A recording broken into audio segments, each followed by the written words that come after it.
Tiens, oui, je vous laisse ça en réflexion pour plus tard.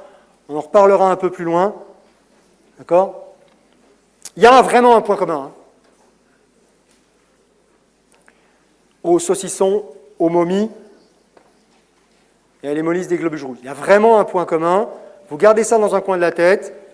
Ça finira par apparaître à un moment ou à un autre dans le cours. Et vous verrez que ça devrait finir par faire sens à un moment ou à un autre.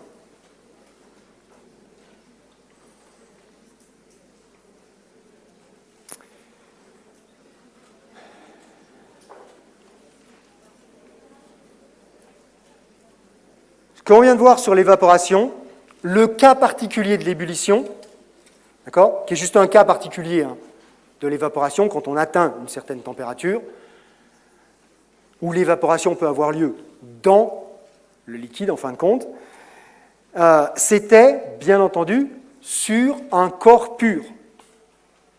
Mais on a parlé des solutions. Est-ce qu'il se passe la même chose quand on a affaire à des solutions? Oui et non. Oui, ça s'évapore, mais il y a quelques subtilités qui vont apparaître. Une des personnes qui a étudié ça, c'est M. Raoult, vous l'avez là.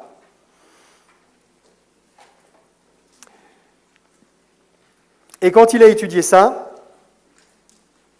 le constat théorique et physique qu'il a fait, c'est que fondamentalement, pour mon espèce, donc là vous avez vu qu'il y a plus de boules bleues que de boules rouges, donc on va dire que le bleu c'est le solvant, d'accord? Et que les boules rouges qu'il y a là-dedans c'est le soluté. Pour mon solvant, quand il est à la surface et à une certaine température, ça ne change rien pour lui. Il va toujours pouvoir s'évaporer comme quand il n'y avait pas le soluté. À une distinction près. C'est que la surface occupée par les petites boules bleues, là, vous voyez bien qu'elle est moins grande que la surface occupée par les boules bleues s'il n'y a pas les boules rouges. Ah oui, il y a des espaces, il y a de la surface occupée par l'autre composé. Et plus la concentration en soluté va être grande, moins la surface disponible pour le solvant va être importante. C'est clair, ce que je suis en train de dire? Ça veut donc dire qu'au lieu d'avoir ce que j'avais tout à l'heure, la vitesse d'évaporation qui est simplement proportionnelle à une constante qui dépend de la température. C'est ce que j'avais précédemment.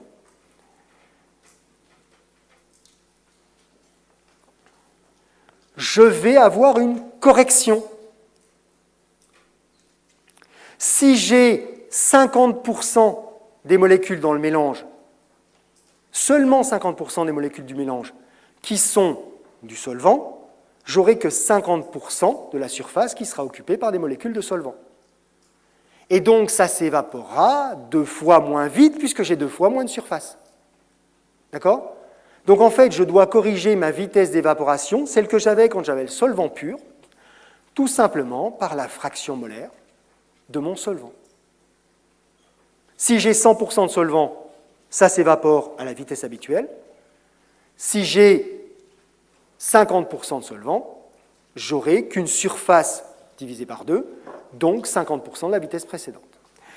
Et donc, ce que l'on a, c'est que la vitesse de condensation, elle reste constante, elle est égale à la vitesse d'évaporation quand je suis à l'équilibre, mais cette vitesse d'évaporation, elle est diminuée de la fraction molaire du solvant.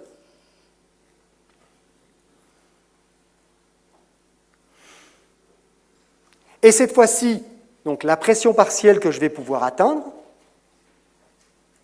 elle ne sera plus égale à la quantité maximale que je pouvais avoir précédemment, elle sera diminuée par justement cette fraction molaire.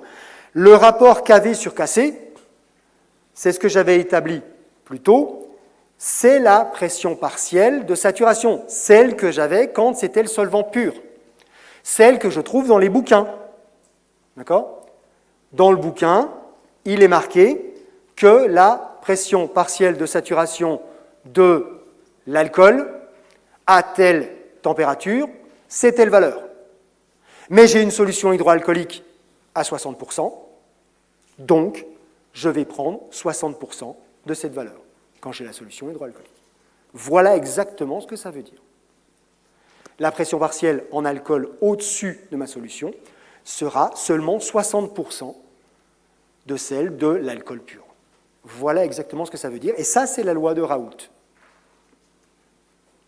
Donc, elle est extrêmement simple à utiliser. Vous avez la fraction molaire.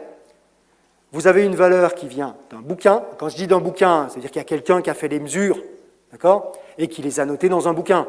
Et nous, on y a accès, parce que si on doit faire, chacun doit refaire toutes ces mesures, on n'est pas sorti de l'auberge, d'accord?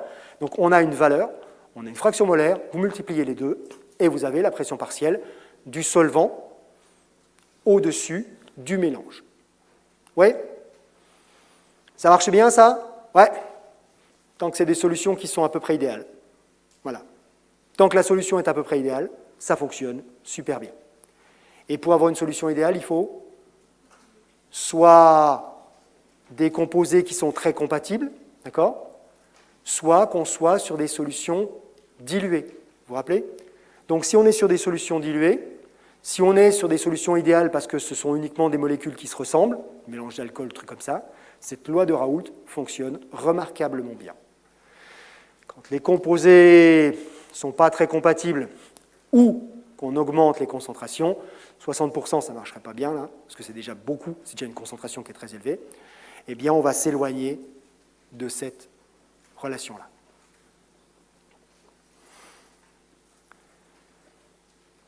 Donc, voilà, mais ça c'est ce que je viens de dire, donc si on a la solution idéale, ça marchera très bien.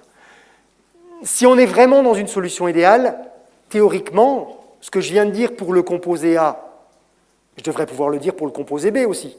D'accord? Alors évidemment, si je suis dans une solution idéale parce que je suis dans une solution diluée, elle est diluée par rapport au composé B. Donc ça veut dire qu'il n'y a quasiment pas de B dedans. D'accord? Donc je n'ai pas le droit de dire que A est beaucoup dilué dans B, parce que justement, ce n'est pas compatible. Donc, on peut écrire la deuxième ligne seulement si on est dans une vraie solution idéale. Si on est dans une solution idéale simplement par grande dilution, la deuxième proposition est forcément fausse, puisqu'on n'est plus dans les bonnes conditions. D'accord? On ne peut pas avoir en même temps A qui est très concentré par rapport à B et B qui est très concentré par rapport à A. Ce n'est pas possible. C'est l'une des deux. Donc, la loi de Raoult, elle est vraie pour le solvant quand on est dans des conditions d'idéalité.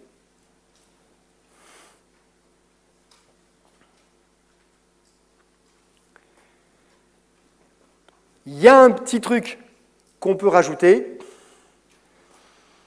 Vous avez vu que la solution idéale, il s'est rallongé un tout petit peu en mettant solution idéalement diluée d'un composé peu volatile.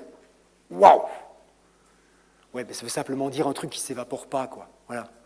Le soluté que l'on a mis dans le solvant, il ne s'évapore pas. Donc on ne va même pas le retrouver.